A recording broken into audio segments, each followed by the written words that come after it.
नमस्कार साथियों, मैं नरेंद्र कुमार शर्मा स्वागत करता हूं आपका अपने YouTube चैनल पर। अब देखिए साथियों, हमने वुमेन सुपरवाइजर के लिए एक टॉपिक पढ़ा है संप्रेषण, परिभाषा, प्रकृति, माध्यम एवं अवरोध।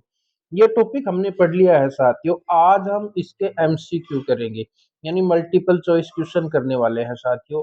यानी कि आप यूं कह सकते हैं कि आज हम इसके ऑब्जेक्टिव टाइप क्वेश्चन करेंगे। तो चलिए अब साथियों शुरू करते हैं अपन। जो अपन ने टॉपिक पढ़ा वहीं से, और मतलब संप्रेषण के जितने भी क्वेश्चन बन सकते हैं अच्छे अच्छे, मैंने बहुत सारे क्वेश्चन बनाए हैं, है ना। तो चलिए शुरू करते हैं। प्रीवियस ईयर क्वेश्चन भी इसमें शामिल है। देखिए, संप्रेषण एक व्यक्ति के मस्तिष्क को दूसरे से जोड़ने वाला पुल है। देखो, ये एक परिभाषा है कि संप्रेषण की परिभाषा दी थी एक विद्वान ने कि संप्रेषण एक व्यक्ति के मस्तिष्क को दूसरे व्यक्ति से जोड़ने वाला पुल है। यानी संप्रेषण को पुल बताया था। यह परिभाषा किस विद्वान ने दी? तो ये याद रखना आपकी, हालांकि मैंने जब पढ़ाया था तब भी ये परिभाषा आपको मेरे नोट्स में है, जो नोट्स आपको दिए थे उसमें। तो ध्यान रखना, पुल किसने बताया? तो ध्यान रखना, एलन ने। किसने दिया था पुल? बताओ किसने बताया? एलन ने। पूरा नाम है लुईस ए एलन। लुईस एलन का पूरा नाम देखिए क्या है, अगर पूरा नाम भी आ जाए तो ध्यान रखना, लुईस ए एलन, ये नाम है एलन साहब का। और इन्होंने संप्रेषण को, एक व्यक्ति के मस्तिष्क को दूसरे व्यक्ति से जोड़ने वाला पुल है संप्रेषण, यानी संप्रेषण को पुल बताया था। ये परिभाषा आप याद रखना साथियों, इंपॉर्टेंट है, ये ध्यान रखना। तो ये एक क्वेश्चन आपके तैयार हो गया। अब देखिए आगे।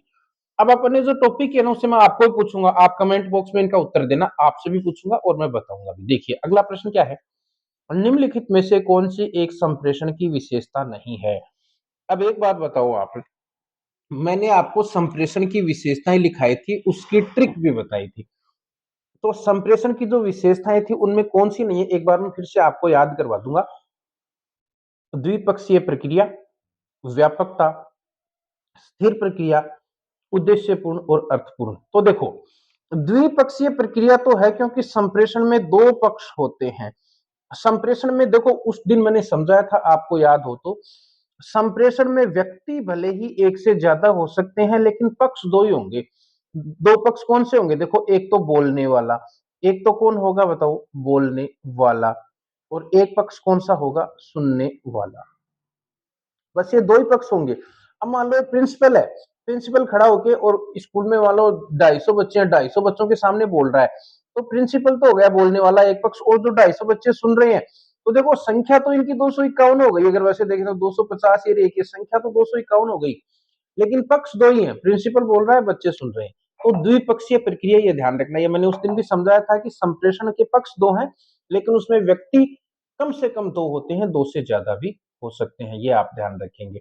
तो ये बात आपको समझ में आ गई। व्यापकता भी है। देखो, व्यापकता क्यों है? क्योंकि संप्रेषण में हम अपने विचार भी व्यक्त करते हैं, हम अपनी भावनाएं भी व्यक्त कर, देखो संप्रेषण में विचार भी व्यक्त होते हैं, संप्रेषण में भावनाएं भी व्यक्त होती हैं, संप्रेषण में सूचनाएं भी व्यक्त की जाती हैं।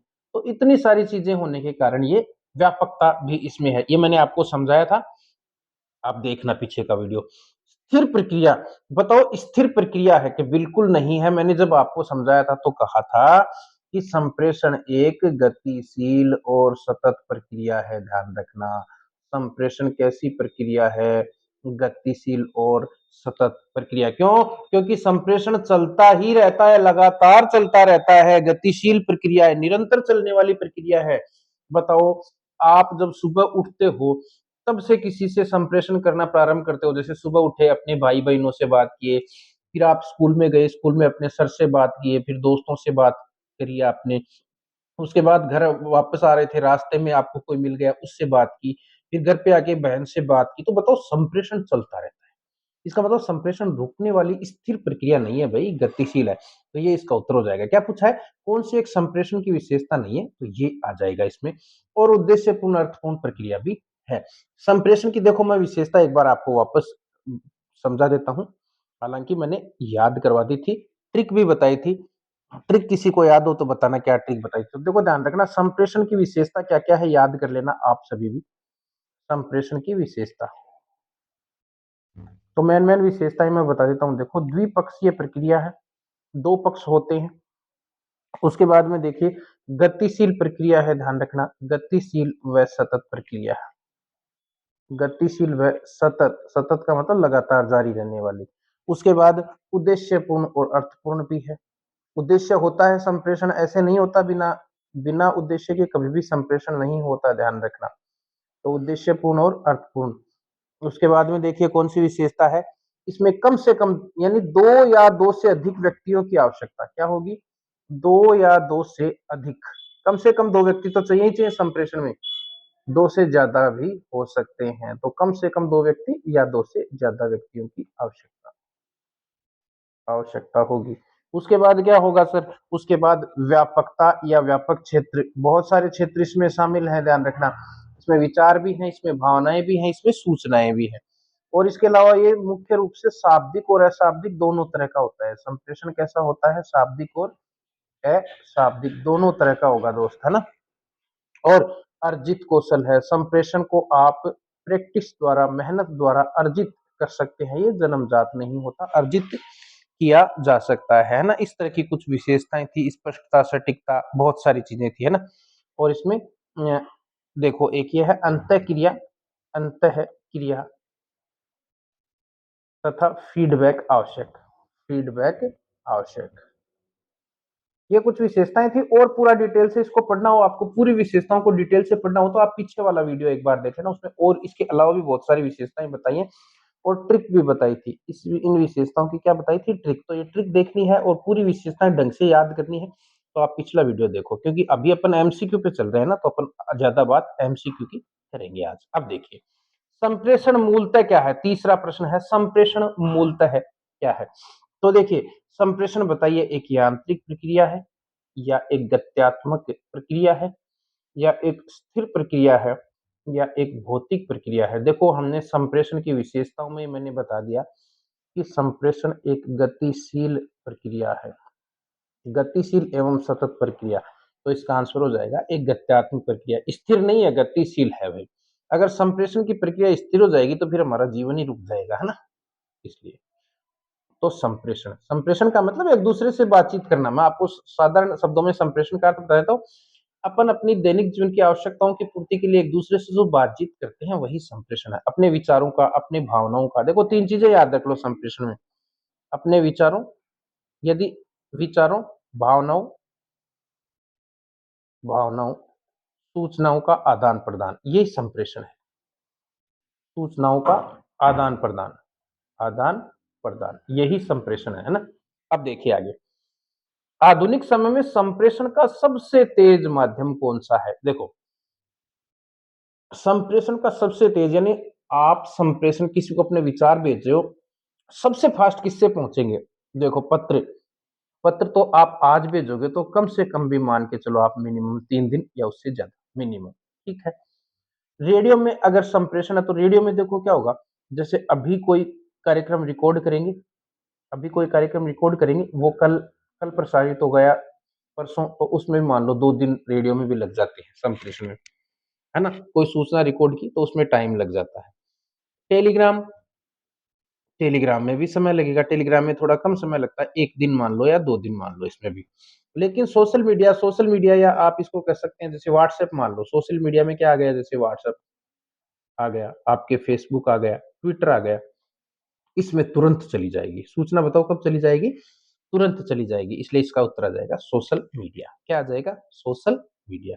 रेडियो पे देखो, रेडियो पे भी अगर लाइव प्रोग्राम है तो तुरंत सूचना जाती है, लेकिन फिर भी इसमें थोड़ा बहुत टाइम लग जाता है, लेकिन सोशल मीडिया में एकदम फास्ट चलता है। अब देखो निम्नलिखित में से लिखित संप्रेषण का माध्यम नहीं है। लिखित, लिखित का मतलब यह है कि उसमें आप लिख रहे हो, शब्द शब्द लिख रहे हो, शब्द लिख रहे हो, वो माध्यम छांट लो जिसमें आप शब्द लिख रहे हो। देखो ईमेल, बताओ ईमेल अपन भेजते हैं, ईमेल में आप कुछ ना कुछ लिख के भेजते हो कि नहीं भेजते हो।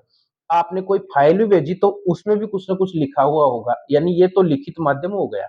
ये पूछ रहा है कि लिखित नहीं है। ब्लॉग, ब्लॉग देखो मैंने समझाया था, ब्लॉग क्या होता है, मान लो आपकी वेबसाइट है, मान लो ये आपने वेबसाइट बना रखी है और इस वेबसाइट पे मान लो आपको संप्रेषण टॉपिक की जानकारी है, तो संप्रेषण टॉपिक आपने अपनी वेबसाइट पर संप्रेषण टॉपिक के बारे में जो भी आपको जानकारी थी वो वेबसाइट पे डाल दी, ये हो गया ब्लॉग। ये क्या हो गया, ब्लॉग। तो बताओ ये भी लिखित है, ये भी क्या है दोस्त, लिखित है। रेडियो, चलो पत्र की बात करते हैं भाई, पत्र तो लिखने का ही मामला है, पत्र तो लिख के ही भेजा जाता है, तो पत्र भी लिखित माध्यम है। लेकिन रेडियो लिखित माध्यम नहीं है, रेडियो मौखिक माध्यम है। कौन सा माध्यम है बताइए? मौखिक संप्रेषण का माध्यम। मौखिक का मतलब जिसमें बोला जाता है। रेडियो में क्या होगा? समाचार आएंगे बोल करके। कैसे आएंगे? बोल करके। लेकिन ईमेल लिखित, ब्लॉग लिखित है, पत्र लिखित है। देखो इस तरह के प्रश्न बनेंगे, सामान्य से प्रश्न है, ज्यादा दिमाग लगाने की जरूरत नहीं, सब कुछ अपने नोट्स में से हर सब चीज कवर हो रही है। अब देखो ईमेल किस प्रकार का संप्रेषण का माध्यम है, तो ये हम पहले पढ़ चुके हैं, लिखित। इसमें आ जाएगा ये लिखित।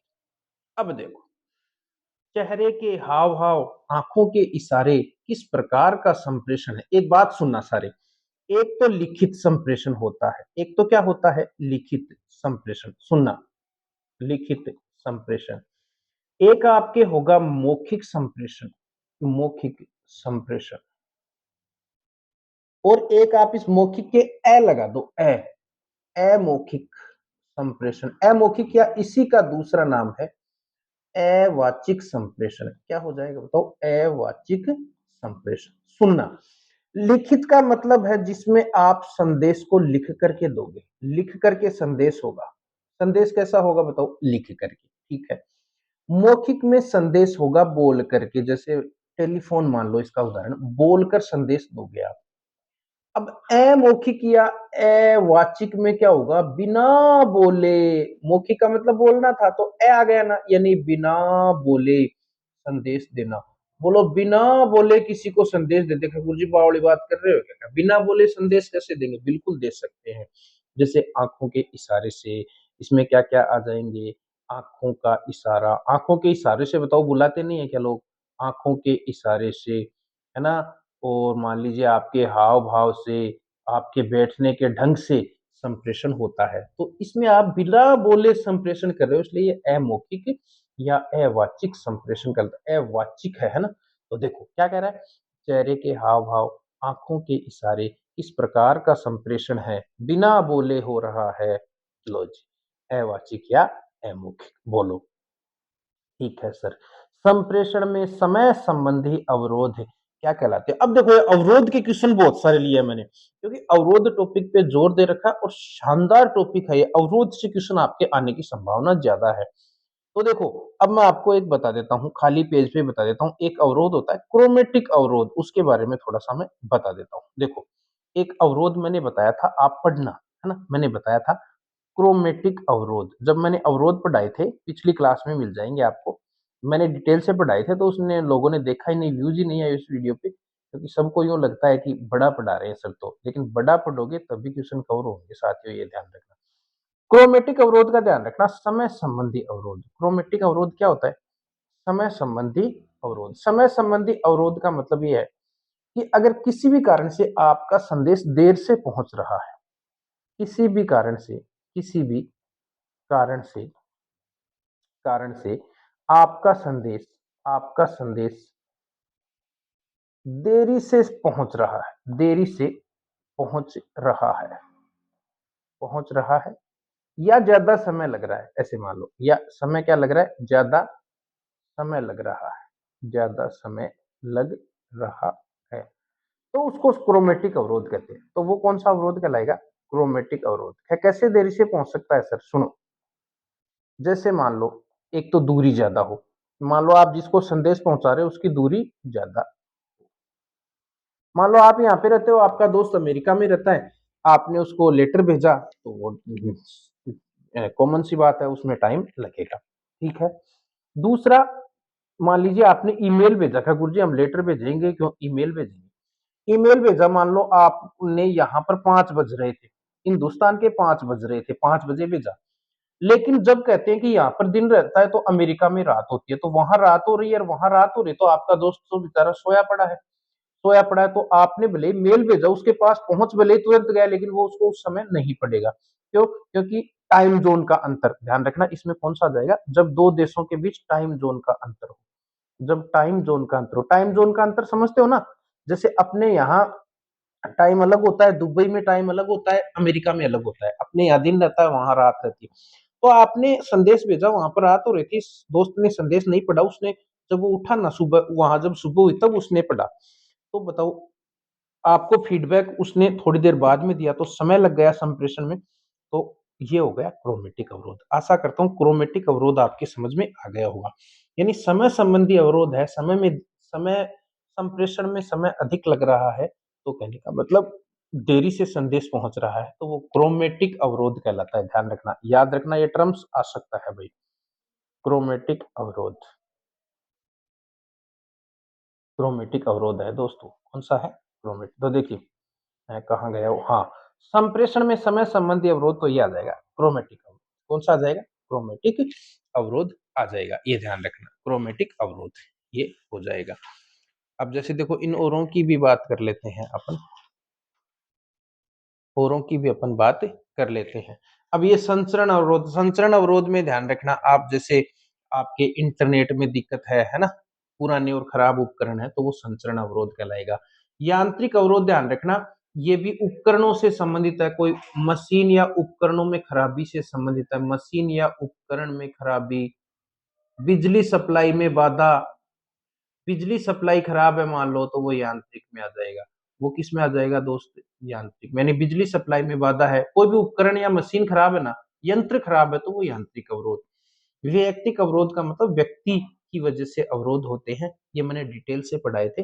वो इसमें आपके शारीरिक अवरोध आ जाएगा, आपके मनोवैज्ञानिक अवरोध आ जाएगा, पूरा डिटेल से आपको पढ़ाया हुआ है। तो फिलहाल हम क्रोमैटिक अवरोध, समय संबंधी अवरोध क्या कहलाएंगे दोस्त?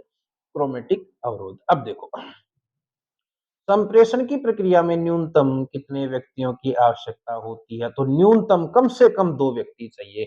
संप्रेषण की प्रक्रिया में कम से कम कितने व्यक्ति चाहिए बताओ? कम से कम 2।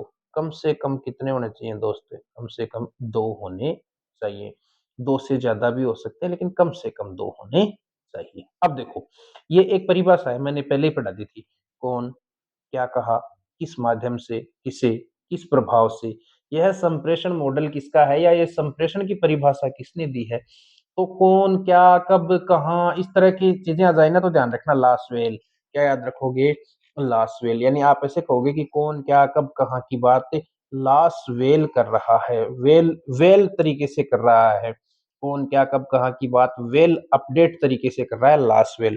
कौन कर रहा है? लास्वेल। लास्वेल का पूरा नाम भी मैं आपको बता देता हूँ साथियों, वैसे तो पूछा नहीं जाएगा लेकिन अलग नाम भी आ जाता है कभी-कभी।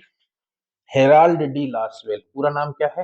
हेराल्ड हेराल्ड डी लासवेल, ये नाम पूरा आ जाता है। तो ये परिभाषा याद रखना भाई साथियों सभी, है ना? कौन, क्या, कहा, किस माध्यम से, तो कौन, क्या, कब, किस माध्यम से, ये आ जाए किससे, तो आप ध्यान रखना लासवेल। क्या याद रखोगे? लासवेल। अब देखो ये प्रश्न अच्छा है। यदि आपने अमेरिका में रहने वाले दोस्त को संदेश भेजा, मान लो अमेरिका में आपका दोस्त है और आप देख रहे हो कि उसको थोड़ा-सा व्हाट्सएप पे संदेश भेजते हैं। उस समय वहाँ रात हो रही थी। अब व्हाट्सएप का संदेश है इसका मतलब संदेश तो तुरंत पहुँच जाएगा, ये तो कन्फर्म है। व्हाट्सएप पे, ईमेल पे भेजा तुरंत पहुँच जाएगा। लेकिन वहाँ रात हो रही थी तो दोस्त सोया हुआ था, तो उसने यह संदेश सुबह पढ़ा। इसका मतलब आपका संदेश भले ही अमेरिका तुरंत पहुँच गया लेकिन दोस्त जिस तक आप पहुँचाना चाह रहे थे उसने सुबह पढ़ा, यानी संदेश में देरी हुई, समय अधिक लगा, मैंने पहले ही बता दिया। जब कभी भी समय अधिक लगे संदेश में तो क्रोमैटिक अवरोध। कौन-सा हो जाएगा? क्रोमैटिक अवरोध। टाइम ज़ोन का फ़र्क है देखो, आप इंडिया में रहते हो, आपका दोस्त अमेरिका में रहता है, दोनों देशों में टाइम ज़ोन का फ़र्क है। तो अगर संदेश देरी से पहुँच रहा है, टाइम ज़ोन का फ़र्क है, तो ध्यान रखना क्रोमैटिक अवरोध, क्रोमैटिक अवरोध, क्रोमैटिक अवरोध। यांत्रिक अवरोध फिर से मैं बता देता हूँ, यांत्रिक अवरोध का मतलब यंत्रों से संबंधित अवरोध, यंत्र का मतलब मशीनों से, उपकरणों से, है ना? और बिजली सप्लाई से संबंधित अवरोध आ जाएगा इसमें। बिजली सप्लाई खराब है वो भी यांत्रिक अवरोध में आएगा, ध्यान रखना। बिजली सप्लाई खराब है वो भी यांत्रिक अवरोध में। भाषीय अवरोध का सीधा-सीधा मतलब ये है, देखो भाषा का अंतर है। 2 व्यक्तियों के बीच में अगर भाषा का अंतर है, मान लो आप यहाँ हो और आप मान लीजिए उदयपुर जिले में आपकी ड्यूटी आ गई वुमेन सुपरवाइज़र में और उदयपुर जिले के आदिवासियों के बीच आप पहुँच गए या उदयपुर जिले के लोगों के बीच आप पहुँच गए, वहाँ की भाषा को आप समझ नहीं पा रहे हो, वो भाषीय अवरोध है। सांस्कृतिक अवरोध का मतलब इसमें ये आ जाएगा कि 2 अलग-अलग संस्कृति है, यानी रीति-रिवाज रीति-रिवाज रीति-रिवाज है, मुहावरे हैं मुहावरे हैं, कहावतें हैं, कहावतें हैं, इनका अंतर है अगर, तो वो हो जाएगा सांस्कृतिक अवरोध। ये ध्यान रखना, यानी संस्कृति का अंतर हो तो वो सांस्कृतिक अवरोध है, जिसमें मुहावरे, कहावतें, मान लो आप गए आदिवासी इलाके में चले गए, वहाँ की कहावतें आपको समझ में नहीं आएगी, तो वो सांस्कृतिक अवरोध में आ जाएगा। ये ध्यान रखना है सारे। अगर आप इसको डिटेल से पढ़ना चाहते हो ना कि सर वो डिटेल से पढ़ाओ, तो ये तो एमसीक्यू का सेशन है, डिटेल से पूरा पढ़ाया हुआ है, आप पिछले वीडियो देख ले, शानदार तरीके से बताया हुआ है। संप्रेषण का सबसे बड़ा लाभ क्या है? देखो, संप्रेषण का सबसे बड़ा लाभ समय की बर्बादी। अब देखो ऐसे क्वेश्चन आ जाए ना, उनको कॉमन सेंस से करना दोस्त। समय की बर्बादी, अरे समय बर्बादी करना थोड़ी अर्थपूर्ण प्रक्रिया है, संप्रेषण तो अर्थपूर्ण है, समय बर्बाद थोड़ी करते हैं अपन। भ्रम पैदा करना, अरे संप्रेषण तो समझ पैदा करता है दो व्यक्तियों के बीच। निर्णय रुकना नहीं, निर्णय करना होता तो फिर अपन मानते, निर्णय करते हैं संप्रेषण से तो लोग। तो ये तो तीनों ही नहीं आ सकते, तीनों ही निगेटिव सी बातें हैं। ये हो गया समन्वय स्थापित करना, दो लोगों के बीच समन्वय स्थापित करना। अब देखो, संगठन में प्रभावी संप्रेषण से क्या विकसित होता है? प्रश्न पूछ रखा है, संगठन में प्रभावी संप्रेषण से क्या विकसित होता है? अब देखो, ऐसे प्रश्नों में भी है ना, आप थोड़ा सा ऑप्शन पे गौर कर लो। अविश्वास, अरे संप्रेषण, दो व्यक्तियों के बीच संप्रेषण होगा तो उनके बीच अगर अविश्वास है भी तो वो दूर होगा, तो ये तो नहीं आ सकता। संघर्ष भी नहीं होता संप्रेषण से, असंतोष भी नहीं होगा संप्रेषण से, हो जाएगा प्रभावी टीम वर्क। प्रभावी टीम वर्क। अब देखो, ये अच्छा प्रश्न है भाई।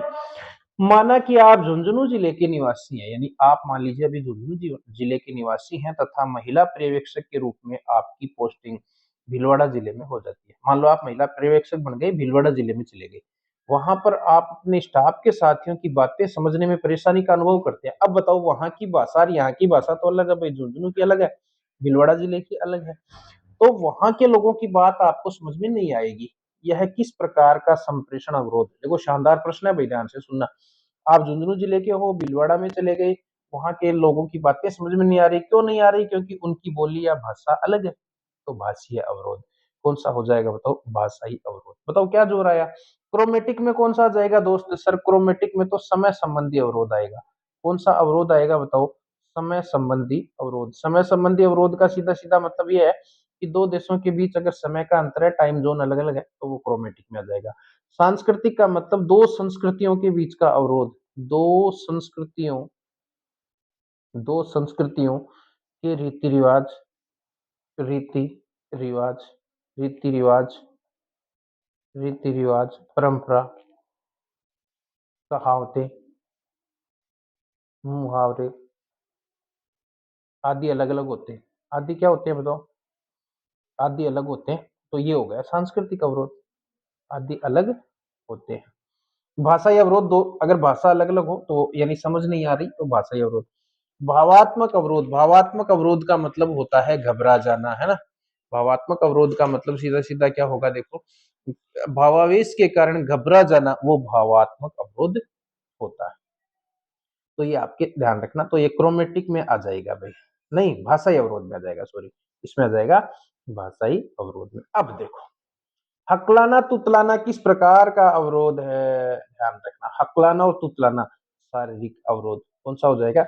ये वैसे वैयक्तिक अवरोध के 4-5 प्रकार मैंने आपको पढ़ाए थे। देखो, मुख्य रूप से मैंने अवरोधों को इस तरह से बांटा था। देखो, वैयक्तिक अवरोध, कौन से वैयक्तिक अवरोध बताए थे? एक तो आपको एक पर्यावरणीय या भौतिक अवरोध बताए थे, पर्यावरणीय या भौतिक अवरोध बताए थे, और एक आपके यांत्रिक अवरोध बताए थे। एक आपके कौन से बताए थे? यांत्रिक अवरोध। तो वैयक्तिक अवरोध का मतलब किसी व्यक्ति के कारण, पर्यावरणीय या भौतिक मतलब किसी अन्य बाहरी कारण से, यांत्रिक का मतलब यंत्रों में या मशीनों में गड़बड़ हो जाए तो वो। तो वैयक्तिक के फिर अलग अलग प्रकार थे, उनमें एक था शारीरिक अवरोध। शारीरिक अवरोध मतलब व्यक्ति के शरीर में कोई कमी है, जैसे हकलाना, तुतलाना, है ना, कम सुनना, ये सभी। कम सुनना हो, मान लो कोई कम सुनता है तो भी वो अवरोध हो जाएगा। अरे अवरोध किसे कहते हैं? संप्रेषण में अवरोध का मतलब संप्रेषण, अपन दूसरे को अपने विचारों का आदान प्रदान कर रहे हैं, संप्रेषण कर रहे हैं, उसमें जो बाधा आ रही है वही तो अवरोध है। तो हकलाना तुतलाना ये कौन से में आ जाएगा? शारीरिक अवरोध में। ध्यान रखना। Early bird gets the worm कहावत का संप्रेषण में गलत अनुवाद किस अवरोध से संबंधित है? देखो, पहले तो मैं आपको बता दूं, कि ये उत्तरी अमेरिका की कहावत है, ध्यान रखना। ये कहाँ की कहावत है? उत्तरी अमेरिका की। मैंने बताया था, पढ़ाया था। अब उत्तरी अमेरिका की कहावत अपने वाले देसी लोगों को आके बताओ, ये early bird gets the worm, बताओ ये हमारे हमारे हिंदुस्तान वालों को समझ में आ जाएगी क्या? इसका अर्थ देखो ये है कि जो व्यक्ति तैयार और स्फूर्त है, उसी को प्रतिफल मिलता है। यानी जो तैयार है ना, उसी को फल मिलेगा, जो मेहनत करेगा उसी को फल मिलेगा।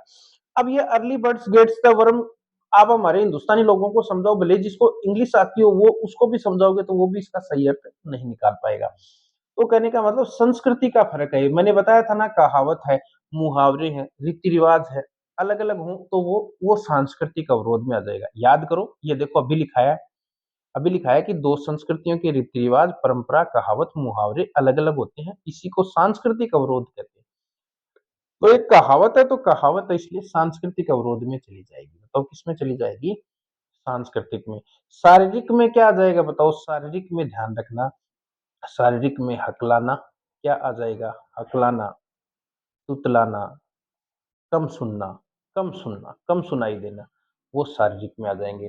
भाषाई में कौन से आ जाएंगे? भाषाई में भाषा, भाषा अलग हो, भाषा अलग हो तो भाषाई अवरोध। भावनात्मक ध्यान रखना, भावनात्मक में ये आ जाएंगे तनाव, भावनात्मक इसे ही मनोवैज्ञानिक भी कहते हैं। भावनात्मक अवरोध में आ जाएंगे तनाव, गुस्सा, है ना? ये सभी चीजें आपके आ जाएंगी। तनाव हुआ, गुस्सा हुआ, है ना? अविश्वास हुआ, कॉन्फिडेंस नहीं है, वो भावनात्मक में आ जाएंगे। अब देखो प्रश्न यहीं से आ गए। देखो अब अलग अलग अपन ने समझा तो प्रश्न हो रहे हैं। मानसिक तनाव, गुस्से के कारण संप्रेषण की कमी किस प्रकार का अवरोध है? मानसिक तनाव, गुस्सा, ये ध्यान रखना, ये आपके भावनात्मक अवरोध, भावनात्मक या मनोवैज्ञानिक अवरोध कहलाएंगे। कौन से कहलाएंगे? मनोवैज्ञानिक। मानसिक तनाव हुआ, गुस्सा हुआ, विश्वास की कमी हुई, ये सभी भावनात्मक अवरोध है। व्यक्तिगत कौन से होते हैं? व्यक्तिगत देखो कौन से होते हैं, ध्यान रखना। व्यक्तिगत में आ जाएगा आपके झिझक, झिझक, डर, आत्मविश्वास की कमी, ये सब आ जाएंगे। ये व्यक्तिगत में आ जाएंगे। आत्मविश्वास की कमी। अब क्रोमेटिक बताओ, बताने की जरूरत है क्या सर? अब मत बताना। भौतिक में, भौतिक को ही देखो पर्यावरणीय अवरोध कहते हैं, ध्यान रखना। भौतिक को ही क्या कहते हैं? पर्यावरणीय अवरोध कहते हैं। ये बाहरी कारणों के कारण उत्पन्न अवरोध होते हैं। कौन से अवरोध होते हैं बताओ? बाहरी कारणों के कारण उत्पन्न अवरोध होते हैं।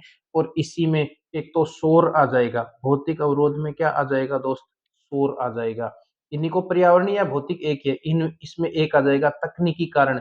कौन सा अवरोध आ जाएगा? तकनीकी अवरोध। तकनीकी अवरोध का मतलब ये है कि कोई अपने जो उपकरणों में गड़बड़ हो जाए, कोई इंटरनेट कनेक्शन सही नहीं है, उपकरण में गड़बड़ है। एक आपके इसी में क्रोमेटिक अवरोध, क्रोमेटिक अवरोध इसी का पार्ट है, ध्यान रखना भाई, है ना? तो ये अलग अलग मैंने पढ़ा दिए थे, आप ध्यान रखना। अब देखो, पुराने व खराब उपकरण, बिजली सप्लाई में बाधा, यह किस प्रकार के संप्रेषण? मैंने पहले ही बताया, उपकरण का मतलब यंत्र या मशीन, बिजली सप्लाई, ये मैं बार बार बता रहा हूं, यांत्रिक अवरोध में आएंगे। यांत्रिक अवरोध का मतलब यंत्र में या मशीन में गड़बड़ है आपके, यंत्र में या मशीन में गड़बड़, है ना? जैसे आपके बिजली सप्लाई में बाधा, तो वो सारे के सारे किसमें आ जाएंगे बताओ? यांत्रिक अवरोध में आ जाएंगे। पर्यावरणीय अवरोध का दूसरा नाम बता दो। देखें, पर्यावरणीय अवरोध का दूसरा नाम हो गया भौतिक अवरोध। इन्हीं को क्या कहते हैं? भौतिक अवरोध। और इनमें एक शोर याद रखना भाई, इंपॉर्टेंट है। शोर पर्यावरणीय भौतिक में आएगा। भौतिक ये दोनों एक ही है, ध्यान रखना। वैयक्तिक अवरोध, व्यक्ति के कारण उत्पन्न अवरोध, इसमें फिर अलग अलग है। इसमें आपके अलग अलग है, देखिए, है ना? जैसे शारीरिक अवरोध है, भावात्मक अवरोध है, अनुभूतिजनक अवरोध है। पूरा डिटेल से पढ़ना है, वीडियो देखो। अब देखो ये प्रश्न जो मैं बार बार जिस पे आपको गौर करवा रहा था, शोर किस प्रकार का अवरोध है? शोर किस प्रकार का अवरोध है? बताओ, वैयक्तिक है या पर्यावरणीय है या यांत्रिक है या सांस्कृतिक है? तो पर्यावरणीय अवरोध है। और पर्यावरणीय का ही दूसरा नाम क्या है दोस्त, बताइए? भौतिक अवरोध। तो शोर अभी बताया था, देखो अभी बताया था, पर्यावरणीय भौतिक अवरोध के अंतर्गत शोर आ जाएगा। एक मेन शोर है, तकनीकी समस्याएं हैं, क्रोमेटिक अवरोध है, ये सारे भौतिक अवरोध के उदाहरण है। तो ये भौतिक के अंतर्गत आ जाएगा। वैयक्तिक जो व्यक्ति के कारण उत्पन्न होते हैं, देखो वैयक्तिक, वैयक्तिक जो व्यक्ति के कारण उत्पन्न होते हैं, थोड़ा सा मैं बता देता हूँ। वैयक्तिक वैयक्तिक दो प्रकार के हो जाएंगे। वैयक्तिक कितने प्रकार के हो जाएंगे? दो प्रकार के। एक तो अंतः वैयक्तिक, अंतः वैयक्तिक, और दूसरे हो जाएंगे अंतर वैयक्तिक। कौन से हो जाएंगे? अंतर वैयक्तिक, अंतर वैयक्तिक। अब सुना, अंतः वैयक्तिक का मतलब व्यक्ति की खुद की कमी के कारण अवरोध होते हैं, व्यक्ति की कमी के कारण। जैसे शारीरिक अवरोध, इसमें कौन से आ जाएंगे? शारीरिक अवरोध। शारीरिक अवरोध का मतलब जैसे हकलाना, तुतलाना, ये सब। इसके अलावा इसमें देखो व्यक्ति की सोच, व्यक्ति की सोच, जैसे वो अंतर्मुखी है या बहिर्मुखी, ये आ जाएंगे इसमें। इसके अलावा इसमें आ जाएगा भावनात्मक या मनोवैज्ञानिक अवरोध, जैसे मानसिक तनाव, गुस्सा आदि। एक आ जाएंगे अनुभूतिजनक अवरोध, यानी उनका पूर्वाग्रह है ना, मूल्य विश्वास, ये है ना। और एक आ जाएंगे इसमें व्यक्तिगत अवरोध। व्यक्तिगत अवरोध का मतलब झिझक है और आत्मविश्वास की कमी है, ये सभी व्यक्तिगत अवरोध में आ जाएंगे। अब देखो डर है मान लीजिए। अंतरवैयक्तिक में देखो सांस्कृतिक अवरोध आ जाएंगे, मैंने समझा दिया था आपको। भाषाई अवरोध आ जाएगा, और इसी में आपके नैतिक अवरोध आ जाएगा, नैतिक अवरोध आ जाएगा, और इसी में आपके पदक्रम जनित अवरोध आ जाएगा, पदक्रम जनित अवरोध आ जाएगा। डिटेल से पढ़ाओ सर, डिटेल से पढ़ा दिया है, वीडियो देख ले पीछे वाला। अब देखो गलत अर्थ निकालना। गलत अर्थ निकालने का मतलब है समझ नहीं पाना। गलत अर्थ कब निकालोगे आप? आपको अगर किसी की भाषा समझ में नहीं आ रही तो आप गलत अर्थ निकालोगे। तो ये किस अवरोध का उदाहरण है, ध्यान रखना, भाषाई का। अरे गलत अर्थ निकालने का मतलब आप ऐसे समझो, मान लो जैसे शेखावाटी है, शेखावाटी है, शेखावाटी में जैसे मैं यूं कर, जैसे मैं हिंदी में एक सेंटेंस बोल रहा हूँ, मुझे नहीं पता, मुझे नहीं पता। तो मुझे नहीं पता इसको इधर शेखावाटी साइड में ऐसे बोलते हैं, मन को नहीं बेरो, मन को नहीं बेरो, यानी बेरो, पता को वो बेरो कहते हैं, मन को नहीं बेरो, यानी बेरो का मतलब पता होता है वहां। अब बेरे का अर्थ वैसे कुआ भी होता है। इधर मारवाड़ साइड में बेरा किसको कहते हैं? मारवाड़ साइड में बेरा का अर्थ होता है कुआ। तो बताओ, अलग अलग अर्थ हो गया ना। क्यों? क्योंकि ये तो बेरा का मतलब ये तो पता बोलते हैं शेखावाटी वाले तो, और मारवाड़ वाले बेरे कुएं को बोलते हैं। तो वो समझ क्यों नहीं आ रही उनको? क्योंकि दोनों की भाषा अलग अलग है। तो गलत अर्थ निकालना ये भाषाई अवरोध में आ जाएगा। तकनीकी में कौन सा आ जाएगा सर? तकनीकी में देखो जैसे इंटरनेट कनेक्शन में व्यवधान है, इंटरनेट कनेक्शन खराब है, मान लो आपके, मान लो कोई उपकरण खराब है तो वो इसमें आ जाएगा। ठीक है, उपकरण खराब है कोई तो वो सभी इसमें आ जाएगा। जैसे कंप्यूटर में वायरस आ गए तो वो सभी इसमें आ जाएंगे। नैतिक में देखो ये एक आया नहीं अभी, वैसे तो मैंने समझा दिया था लेकिन एमसीक्यू में नहीं आया। नैतिक का मतलब है आपके काम और नैतिकता के बीच में दुविधा, आपके काम और नैतिकता की दुविधा, वो नैतिक अवरोध कहलाता है। जैसे मान लो आप कपड़े की दुकान पे काम करते हो, तो दुकानदार ने आपको यूं कहा, आपके मालिक ने, कि भाई ये पुराने कपड़े हैं, इनको नया बना के बेचना है। तो ये तो हो गया आपका काम। नैतिकता क्या कर रही है कि भाई पुराने कपड़ों को नया बना के तो कैसे बेचे, गलत है ये काम। तो वो नैतिक अवरोध हो गया। पदक्रम का मतलब क्या है? देखो पदक्रम का मतलब जैसे मान लो आपके बॉस से आप बात कर रहे हो, बताओ झिझकोगे ना? बॉस से बात करते समय झिझकना, तो बॉस से बात करते समय क्यों झिझक रहे हो? क्योंकि वो ओहदे में आपसे बड़ा है। तो ये हो गया पदक्रम संबंधी अवरोध। या आपसे कनिष्ठ जो लोग हैं, आपसे ओहदे में कम है, उनके सामने अहंकार दिखाना, वो भी पदक्रम संबंधी अवरोध है। इसे पदक्रम या ओहदा जनित अवरोध कहते हैं। क्या कहते हैं इसे? पदक्रम या ओहदा जनित अवरोध। पदक्रम या ओहदा जनित अवरोध। तो ये देखिए साथियों, बेहतरीन एमसीक्यू लाया हूं मैं और इनकी पूरी डिटेल से व्याख्या की है। और और भी विस्तार से ये टॉपिक अगर आपको पढ़ना है संप्रेषण का, तो हमारे 2 वीडियो पीछे पढ़ाए हुए हैं। मैं ये पक्का कह सकता हूँ कि अगर वो 2 वीडियो किसी ने ध्यान से पढ़े ना, तो आज 20 में से कम 18-19 प्रश्न उसके सही हुए होंगे। एक बार आप सभी कमेंट में ये ज़रूर बताना कि भैया आपके कितने प्रश्न इसमें से सही हुए हैं। और ये जो पीडीएफ है एमसीक्यू की, ये आपको आपके टेलीग्राम चैनल पे अपने वाले पे मिल जाएगी। जुड़े रहें साथियों। अगर आपको वुमेन सुपरवाइजर का ये पार्ट, प्रबंध की गुण वाला पार्ट मैं पहले कराऊंगा। एक टॉपिक मैंने पूरा करवा दिया है, संप्रेषण। अब कल कोई सा भी एक टॉपिक लेके और फिर उसमें भी वैसे ही पढ़ेंगे, पहले पूरा टॉपिक पढ़ेंगे, फिर उसके पीवाईक्यू, एमसीक्यू करेंगे। इस तरह से अपन करवाएँगे। तो वुमेन सुपरवाइज़र का जितना हो सके उतना मैं सिलेबस कवर करवाने का प्रयास करूँगा। तो आज का वीडियो मैं यहीं समाप्त करता हूँ। थैंक यू, धन्यवाद, राम-राम।